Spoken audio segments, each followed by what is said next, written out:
بسم الله الرحمن الرحیم. سلامونه، احترامات او نیکی هیلې او ډیره د خوشحالۍ خبره ده، ډیره ښه خبره ده، د اتفاق اتحاد خبره ده د اهل سنت دپاره، بګن قوم دپاره چې په بګن کې یو نه دوه سکولونه خیره سره فعال شولو. یو هغه سکول څخه المدینہ پبلک هائی سکول څخه سوه وو، هغه سره سره نور سکولونه هم سوي دي، خو المدینہ پبلک هائی سکول پرنسپل صاحب ډي جي صاحب اعلان وکړلو چې خیره سره سبا ته به اتوار په ورځ باندې یو وړوکی غوندې پروګرام کېږي او بیا به باقاعده خیره سره پیر ورځ نه به انشاءالله کلاسونه شروع کېږي. او دین علاوه بله د غټه خوشخبري خبره ده، د اسلامیہ پبلک سکول بګن هم باقاعده نوی سکول جوړ شولو، هم باقاعده افتتاح وشوله، خیره سره د هغه هم کلاسونه باقاعده شروع شوي دي. دا یقینا یو ښه سټیپونه دي، غټ سټیپونه دي او د سره سره په بګن کې بحالی کارونه هم شروع شوي دي، باقاعده خونو جوړول هم شروع شوي دي.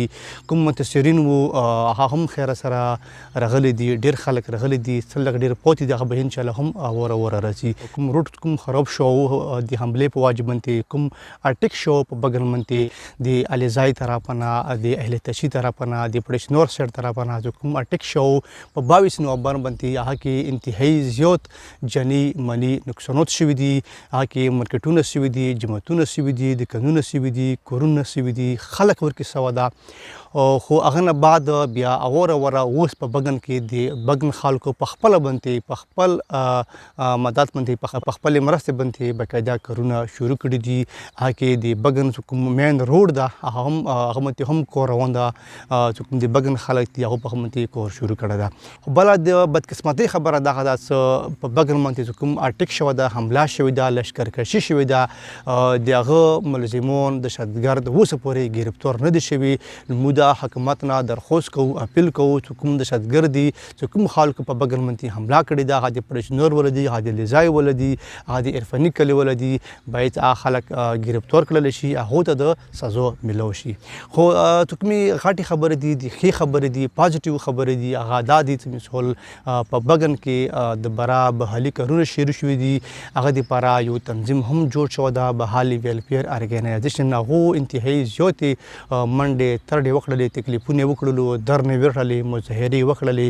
هغه سره سره چې کوم د بګن ځوانان دي، مشران دي، کشران دي، د ټولو منډې ترډې هلې ځلې وکړلې. نو هغه په برکت سره اوس دوباره بیا په بګن کې بحالي کارونه شروع دي. زه به ته ورته بیا وایم چې ډېره د خوشحالۍ خبره ده، ډېره د ویاړ خبره ده چې المدینہ پبلک هائی سکول هغه باقاعده اعلان وکړلو چې سکول به انشاءالله در روان پیر ورځ نه به خیره سره شروع وي، هغه به کلو وي. یقینا ډېره د افسوس خبرې وي، ډېرې د غم خبرې وي، ډېره دردناکې خبرې وي چې په بګن باندې حمله وشوله، اټیک وشوله، لشکرکشي وشوله، چې هغه کې ډېر زیات جاني مالي نقصانات وشولو. او هغه نه علاوه چې کوم نوی سکول جوړ شولو، باقاعده بالکل نوی جوړ شولو، اسلامیہ پبلک سکول چې د هغه مشر انچارج علمالدین صاحب ده، هغه هم موږ ډېره شکریا ادا کوو چې په داسې وخت کې سکول جوړ شولو، بیا په داسې وخت کې د سکول افتتاح وشوله څخه بالکل ممکنه نه وه. خو به هر حال د بګن خلکو ټولو کشرانو مشرانو څخه د هر څه ممکن کړلو، باقاعده اعلان یې وکړلو، افتتاح وشوله، هغه کلاسونه باقاعده شروع شوي دي. او انشاءالله چې کوم د المدینہ پبلک هائی سکول ده هغه به انشاءالله پیر ورځ نه باقاعده کلاسونه شروع کېږي. سبا ته د اتوار په ورځ به انشاءالله 10 بجې یو وړوکی غوندې پروګرام یې خیره سره د هغه کې ته ټولو ته په کار ده چې کوم مشران دي، ځوانان دي، کشران دي، هغه پروګرام کې ګډون وکړي.